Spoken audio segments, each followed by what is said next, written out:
समस्त सनातनी बंधुओं को विजया एकादशी की बहुत बहुत शुभकामनाएं। आज जानते हैं फाल्गुन मास की कृष्ण पक्ष की विजया एकादशी की व्रत कथा, विधि एवं महात्म्य। महाराज युधिष्ठिर जी ने भगवान श्री कृष्ण जी से पूछा, वासुदेव, फाल्गुन के कृष्ण पक्ष में किस नाम की एकादशी होती है? कृपा करके बताइए। भगवान श्री कृष्ण बोले, युधिष्ठिर, एक बार नारद जी ने कमल के आसन पर विराजमान होने वाले ब्रह्मा जी से प्रश्न किया, सुरश्रेष्ठ, फाल्गुन के कृष्ण पक्ष में जो विजया नाम की एकादशी होती है, कृपया उसके पुण्य का वर्णन कीजिए। ब्रह्मा जी ने कहा, हे नारद जी, सुनो, मैं एक उत्तम कथा सुनाता हूँ जो पापों का हरण करने वाली है। यह व्रत बहुत ही प्राचीन, पवित्र और पापनाशक है। यह विजया नाम की एकादशी राजाओं को विजय प्रदान करती है, इसमें तनिक भी संदेह नहीं है। पूर्व काल की बात है, भगवान श्री रामचंद्र जी 14 वर्षों के लिए वन में गए और वहां पंचवटी में श्री सीता जी तथा श्री लक्ष्मण जी के साथ निवास करने लगे। वहां रहते समय रावण ने चपलतावश विजयात्मा श्री राम जी की तपस्विनी पत्नी श्री सीता जी को हर लिया। उस दुख से श्री रामचंद्र जी व्याकुल हो उठे। उस समय सीता जी की खोज करते हुए वे वन में घूमने लगे।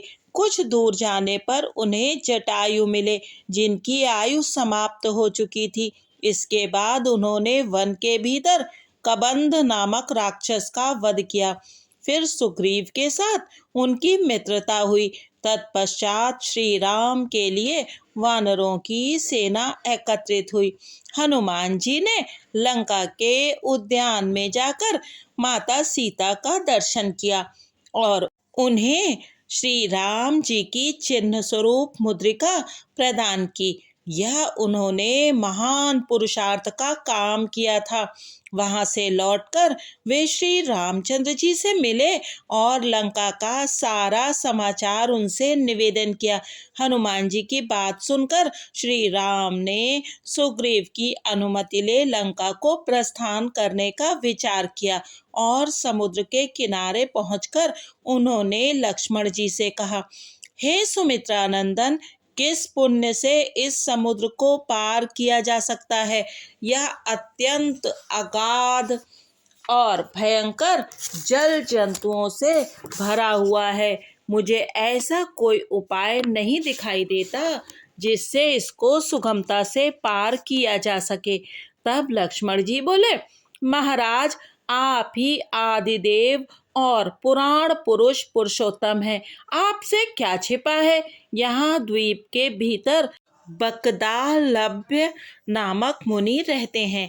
यहाँ से आधे योजन की दूरी पर उनका आश्रम है। हे रघुनंदन, उन प्राचीन मुनीश्वर के पास जाकर उन्हीं से इसका उपाय पूछे। लक्ष्मण जी की यह अत्यंत सुंदर बात सुनकर श्री रामचंद्र जी महामुनि जी से मिलने के लिए गए। वहां पहुंचकर उन्होंने मस्तक झुकाकर मुनि को प्रणाम किया।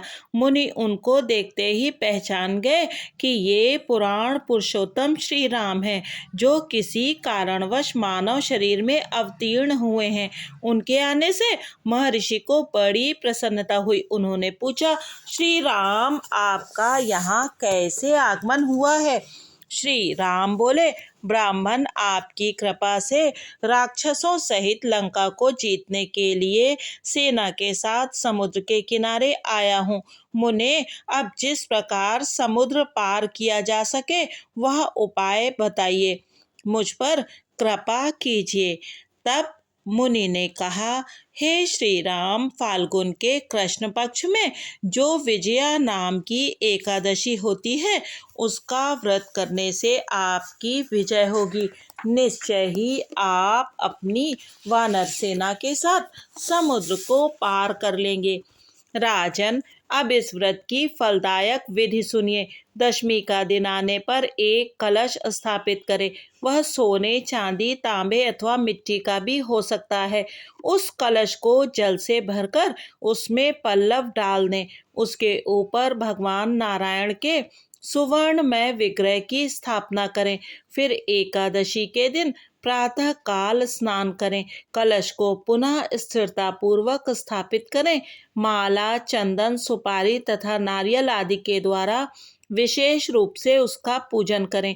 कलश के ऊपर सप्त धान्य अर्थात 7 प्रकार के अनाज और जौ रखें।